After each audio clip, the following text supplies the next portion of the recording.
I'm going to be reading you On Beyond Bugs, another one of Zoe's favorite books. Well, to be honest, she loves every book. Um, but this one is all about insects by Tish Raby, illustrated by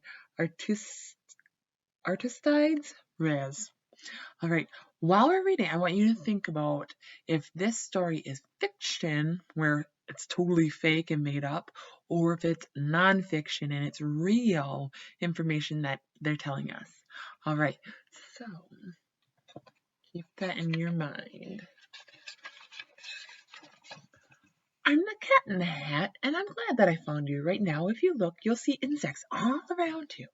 They live in the water, the earth, and the sky. Just wait, and you'll soon see an insect go by.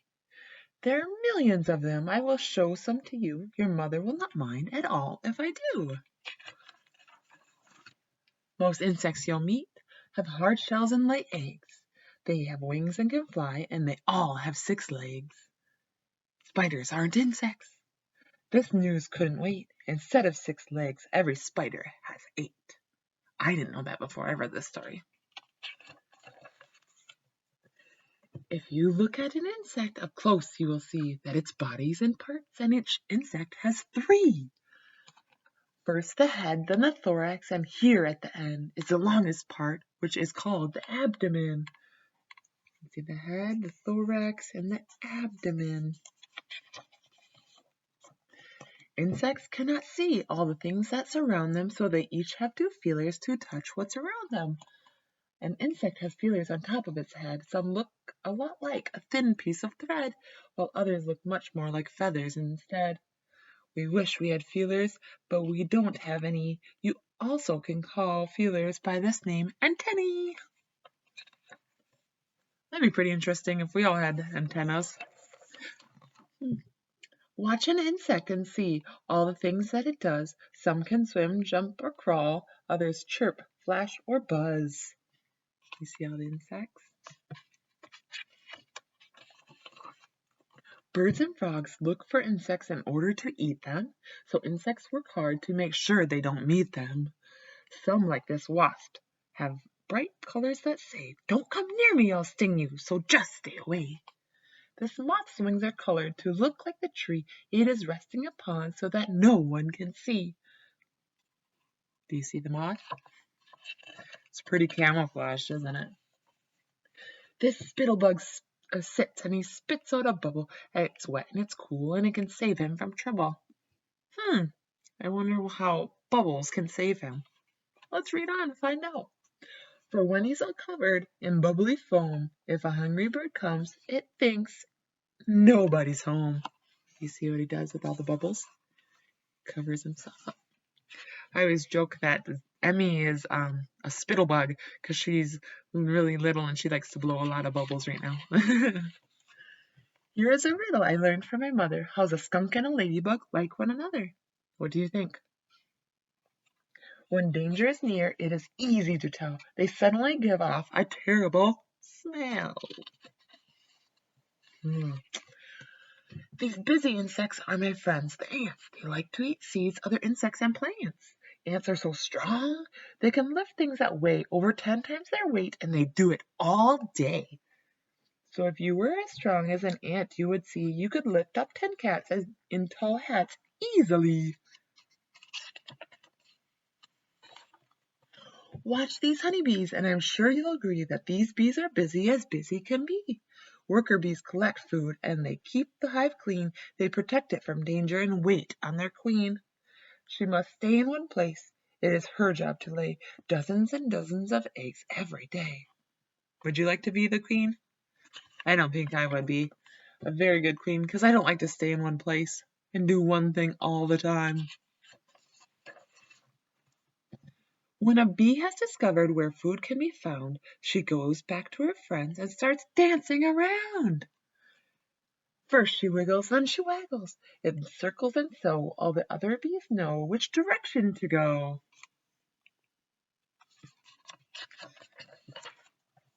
We can grow lots of flowers with help from the bees. They store dust from each other, or each flower, in the back of their knees. This dust is called pollen. Next flower they find, when they land on it, they leave some pollen behind. This is called pollination, and it makes the new seeds that grow even more flowers, which everyone needs. Some insects I know can be unwanted guests. Fleas, flies, and mosquitoes can really be pests. Fleas live on cats, dogs, rats, hamsters, and mice. Their bite is quite itchy, which isn't too nice. But they're wonderful jumpers. Why, if we were fleas, we'd jump over a house, and we'd do it with ease. That'd be pretty crazy if we could just jump over houses. We could get to places really fast, I bet. Have you ever wondered, why does a fly buzz? Well, why do you think it buzzes? It beats its wings fast, and each time that it does, its wings make a sound you can hear in your ear, and this sound lets you know there's a fly flying near. Here's a fact about flies that we both thought was icky. They can walk upside down. Why do you think they can walk upside down? Because their feet are so sticky. I don't think mosquitoes are very polite. When they're hungry, they land and they sting when they bite. But it's only the female mosquitoes that do. Do you know what a female means? It means a woman or a girl.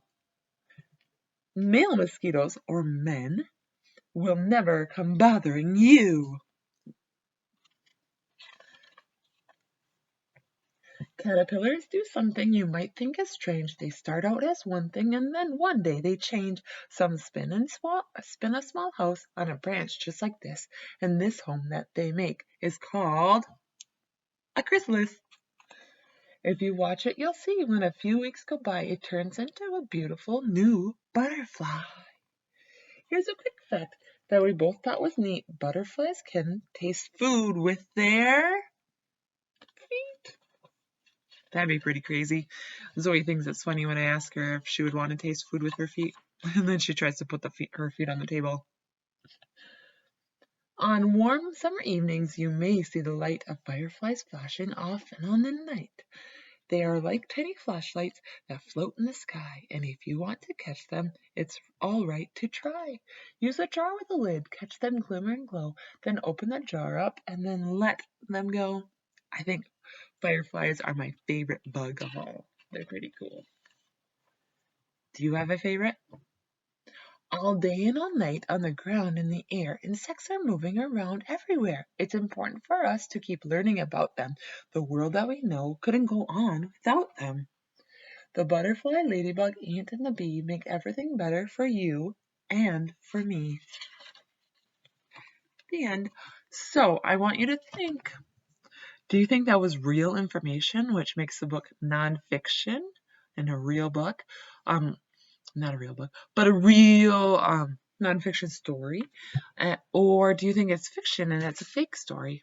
I want you to write about something that you learned from that book.